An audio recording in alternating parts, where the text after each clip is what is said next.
Newshour Special Edition. Good evening, ladies and gentlemen, and it's a pleasure to have Union Minister for Women, Child Development and Minority Affairs, Smriti Irani, amongst us, and of course, Mr. Puneet Chhatwal, the stalwart of the hotel industry that he is, carrying the mantle of the Taj Group. So can we have a big round of applause?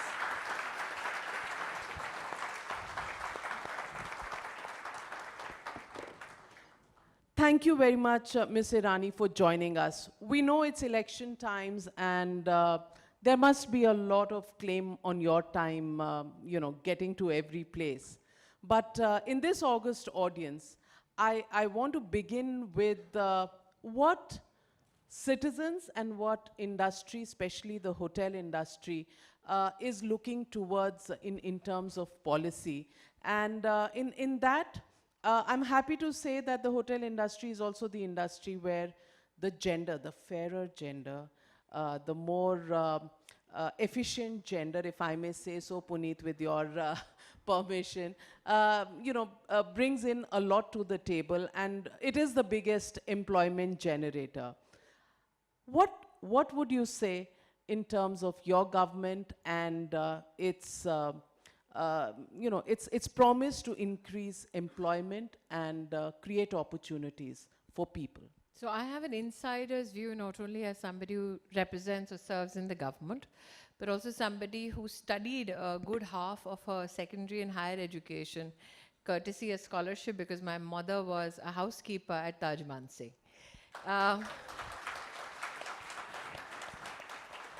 Insofar as the hotel industry going, I think that there are two aspects to your question from my perspective, if I may be allowed to answer it so. There is a huge focus and impetus the Honorable Prime Minister is giving, not only to tourism, but infrastructure around tourism. This budget, which was an interim one, announced 11 lakh crore rupee infrastructural view of what we hope we build in the country. But apart from that, I think the footfall, when you look at the spiritual tourism point of view, has a huge, benefit for future investments and how we possibly would like to design future investments. 8 crore people coming for darshan at the Kashi Corridor, 5 crore people who turned up for darshan at Mahakal Corridor. Even now, if you look at the numbers of Ram Mandir, close to 20 lakh darshanarthis who have already come. Yesterday's number was that there were 5 lakh Ram Bhakts already at Ayodhya. So insofar as spiritual tourism goes, we all who, and I'm saying this we because I've looked at the hotel industry, like I said, from an insider's view. So when a carpet is not brushed properly or a pillow is not tucked properly, we know when the rulers would come out by the housekeeping staff, or if there's a blotch somewhere, how to hide it if there is a VIP coming and you have no time to paint it. So since I've seen all of that, I can say that what is the surety that international investors look at?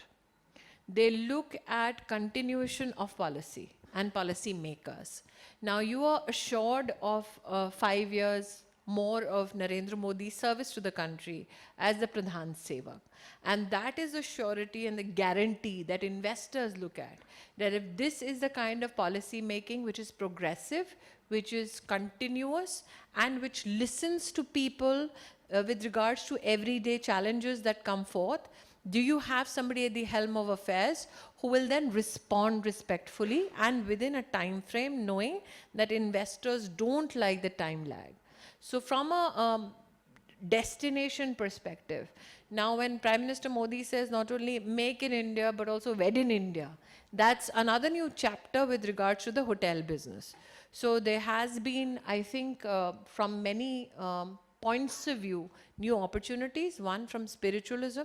Second, from the wedding and the whole regalia that goes around our festivals and how families would like to come together. Third, the infrastructure spend. And fourth, if I look at another perspective, Navika, GCCs, the Global Compatibility Centers in India, now are going to Tier 2, Tier 3 cities, which means that when you have MNCs from across the globe coming to India to service their service needs or their technology needs, We have 1.6 million Indians who now are a part of the GCC in India, servicing global company corporate needs. And most of them are coming to tier 2, tier 3 cities because of Udan, which means the international high-paying population in the corporate sector is now also coming only to do business in India. So that's another segment in which I presume that you will see a lot of growth in, where if you have a Taj, and I'm sorry because I'm from that faculty, I can give you a kind of a comparative, or if Mitsuri is seated here, if you have a Lalit, what is it, the tier 3 typology of service that you can give? So now the hotel business, I mean, it's a win-win, knowing that there are not just a few centers which become investment destinations in your country. There are other destinations which are now opening up from a travel perspective, be it travel for leisure or be it travel for business. Very well said. And she used the word infrastructure, which is music to your ears, Puneet Chhatwal. But hotel industry being in the infrastructure sector is a demand which hasn't yet fructified. But when you have the Prime Minister, who himself actually becomes the poster boy of something like selling tourism in Lakshadweep as a destination, then you know that you are in the hands of a government that understands business, that understands destinations, and understands where the competition is and where to pull in the crowds from. In the middle of all this, Puneet Chhatwal, what still remain as challenges for the hotel industry? Actually, firstly, I have to say that everything that was just now said is already endorsed throughout the day in our speeches and in our interactions with the people. Of course, the whole spent on infrastructure, whether trains, roads, doubling of airports, that has a direct correlation with the growth of the sector. The spiritual destinations, the way Ayodhya was launched across the globe, I mean, it's unbelievable that something like this could be done so well. So I think all that is really positive. Generally, the sector is very positive. And as our distinguished guest has raised, spent time in her growing up at the Taj, she understands that as challenging as the sector is, it is also very fascinating. So generally, we people don't complain, and we did not complain throughout the day. So we generally thanked the government, we thanked for everything. There are two simple things which the government can do at a center level and a state level. One is granting this sector the infrastructure status, which would be aligned with their own strategy of developing infrastructure, because you can build all these destinations, they also require investments coming in hotels.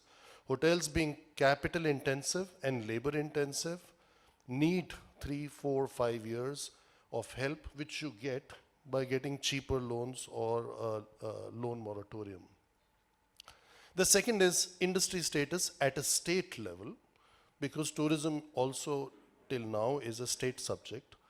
So that helps in it not being the highest taxed. I mean, how can a sector flourish or thrive when it is the most capital intensive, when it's most labor intensive? It's the highest tax, thank God. In the recent times, the 28% GST came down to 18. So there is a lot to thank for. There is a lot of gratitude of great things that have been done and are being done. Ms. Irani, opportunities for women to be employed, very great in the hospitality and the hotel segment. Having said that, having been a reporter, traveling across the length and breadth of India during elections, one has found that there are some places where netas live, their constituencies, where there are no hotels, so to speak. And as women, working women traveling to these areas, it is a bit of a problem. I remember, I won't name the constituency because immediately it will be called a political point that I'm making, but certainly in the center of India, there is a large state where in one constituency which belonged to a high-profile politician, there was no hotel. And I sat in a almost a guest house kind of a place where the chairs For the were benefit rickety. of everybody who's not politically possibly aware of the constituency, if you can name it, I'll tell you now how many hotels there are.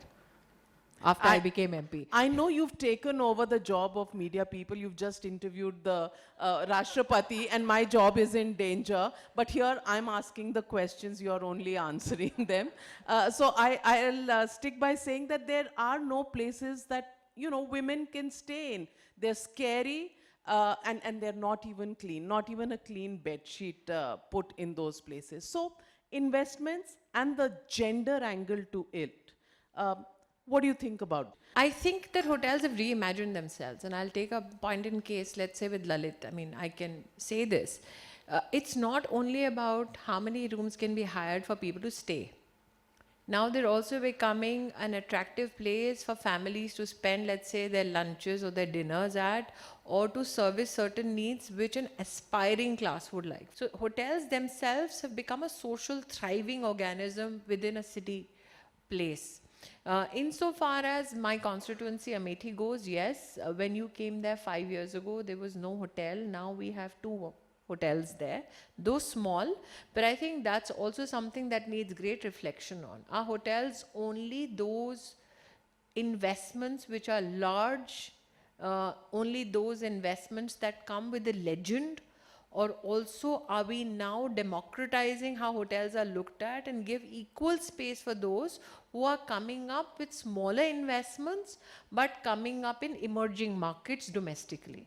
So that is something I think which needs great reflection on, because if there is some kind of an exchange of scale of how to manage that hotel, you will have greater service opportunities and create more opportunities locally for people, including women.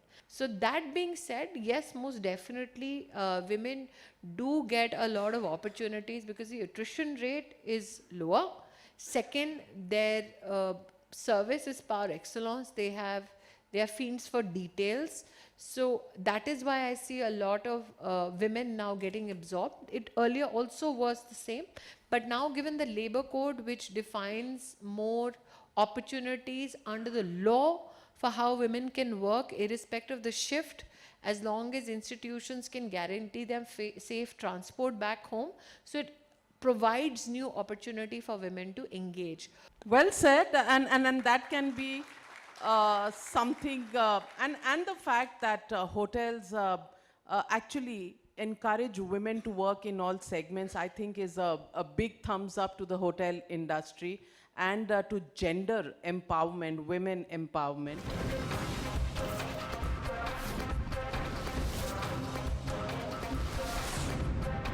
The News Hour Special Edition. Puneet, I mean, I just can't get rid of the political, kida in my mind. And Smriti ji just talked about the spiritual prospects that are growing in India. So everything that the BJP does has a mandir angle to it. No, I think that would be extremely, I think, indifferent to the Prime Minister's agenda of building infrastructure. The Atal Setu has no temple involved with it. Or if you build a bullet train, if you say that 40,000 bogies will be converted in railway to Vande Bharat coaches, that is just servicing the needs of citizens at large and making it cost effective. So for you to charge us by saying that infrastructure is only an area possibly which has a mandir inclination would be very unfair to the Prime Minister. No, I didn't mean it in that way. You said there are opportunities coming up because of the spiritual renaissance. And you mentioned Mahakal, you mentioned Kashi, and you mentioned Chardham is Ayodhya. something I didn't mention, but you can add Chardham. But why also exempt from the conversation adventure sports? So where is the new opportunity, let's say mushrooming, in Arunachal Pradesh, in Uttarakhand, apart from the religious destination, you also now have adventure becoming a big I think, catchment area for the hotel business. The issue which still is something that is considered by tourists domestically possibly, this is subject to correction by specific tourists who can ask, is whether you can assure safety of the adventure sports that you offer. Does that open up a whole new catchment area for tourism and for the hotel industry? Absolutely it does. I think we're just at the start of it. The next 2 decades will completely change the whole landscape of tourism, hospitality. It has already changed even in the last 2 years, if you see. So I think we are just at the beginning, and there are positives and other consequences of becoming 5th largest and 3rd largest economy, including increase in per capita income. I think more and more people will travel, whether they do it for spirituality, whether they do it for adventure, whether they do it for business, setting up new businesses in tier 2, tier 3 cities. Whatever may be the reason, we are just really at the beginning of this, and if all the pundits that have predicted our GDP growth figures that are expected, and geopolitically, the role India is expected to play, it should be very good. And I have to say, yes, we have won another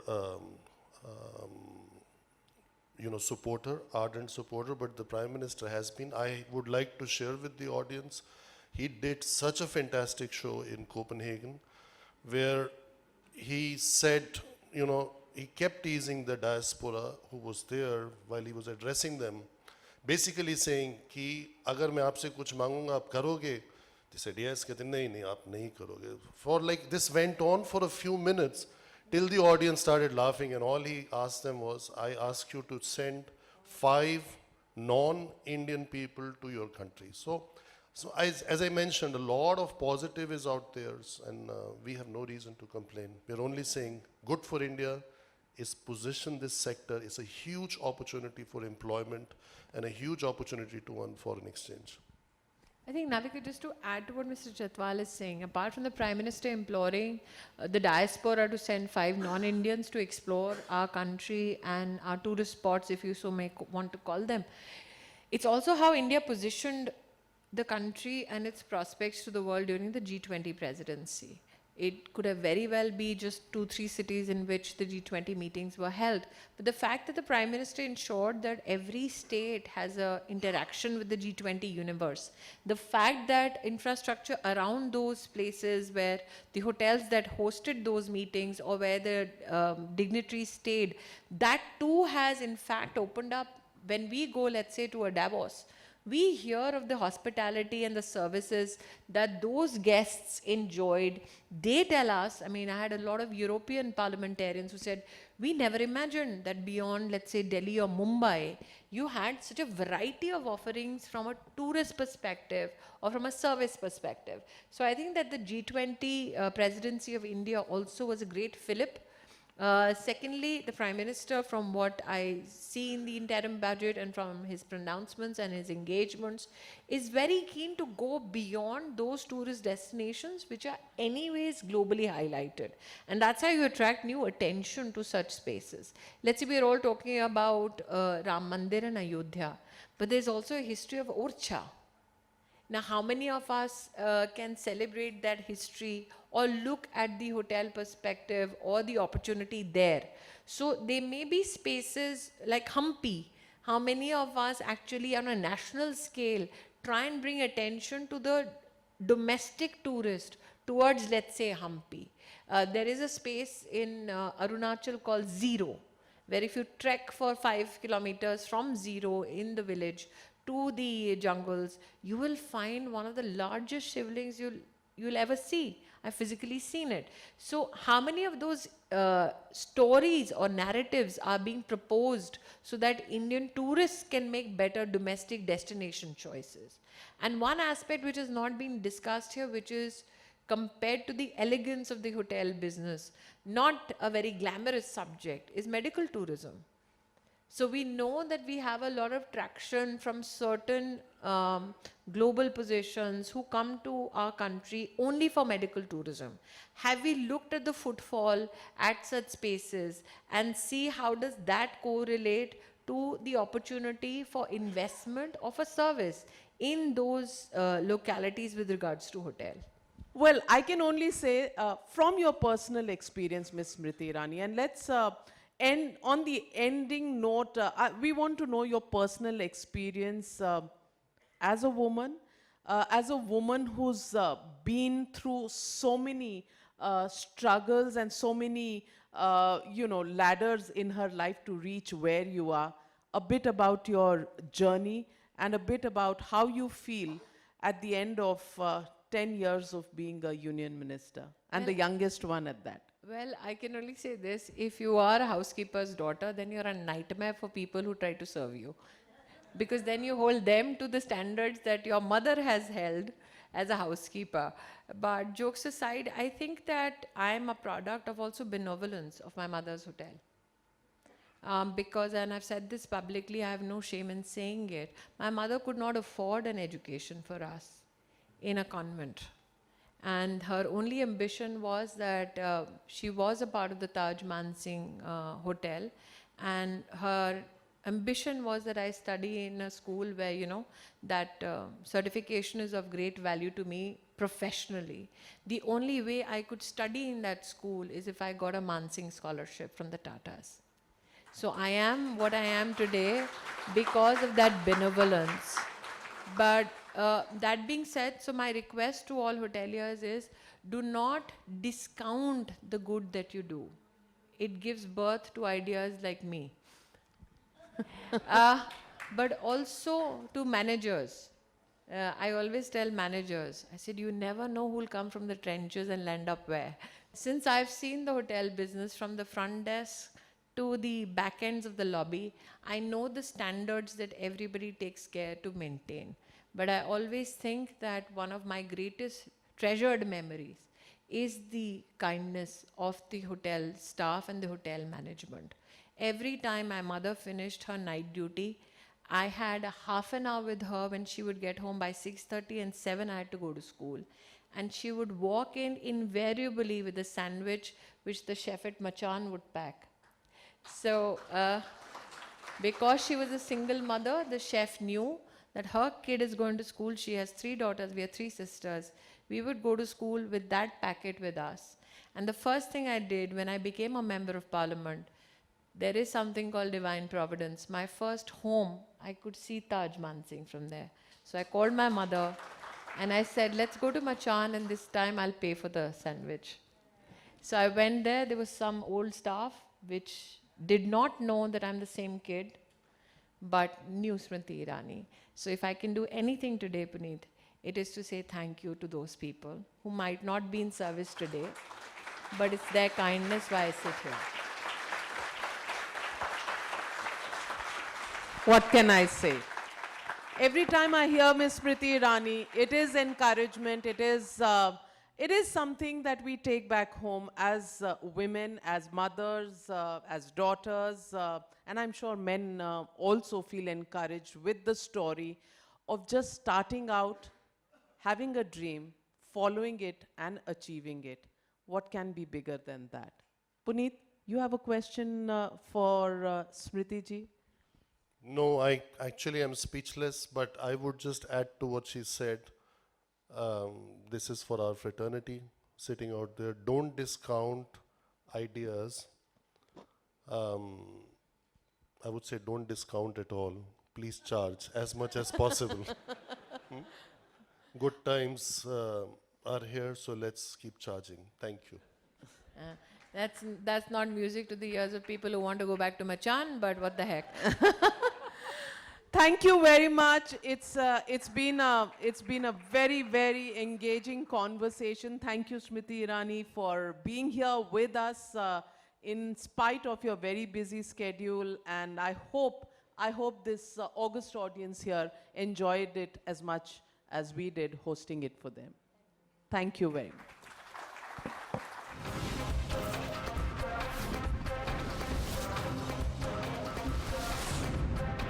The News Hour Special Edition.